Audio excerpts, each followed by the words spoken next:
My first meal of the day, it's 2:05 p.m. I've got some air-fried chicken drumstick, scrambled egg, and small amount of cheese. My favorite. Yun, shout out idol. Hindi totoo yun idol na pangmayaman lang itong kinakain ko dahil puro ulam lang. Dahil nasa mindset lang ng tao ang problema. Kung gusto niya lang din naman itong gawin ay kayang-kaya niya. Kaya sa kanila ay maliit ang ulam, madami ang kanin dahil marami pa silang bibilhin. Kagaya na lamang ng soft drinks, iba pang sugary drinks, pang merienda, at meron pa silang pang bisyo na alak at sigarilyo. Sa akin wala na akong ibang binili, yan lang manok at itlog, kaya napakatipid.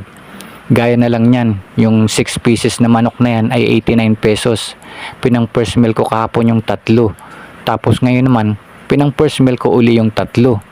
Kaya napakatipid at kayang-kaya ng kahit na sino, kahit hindi sila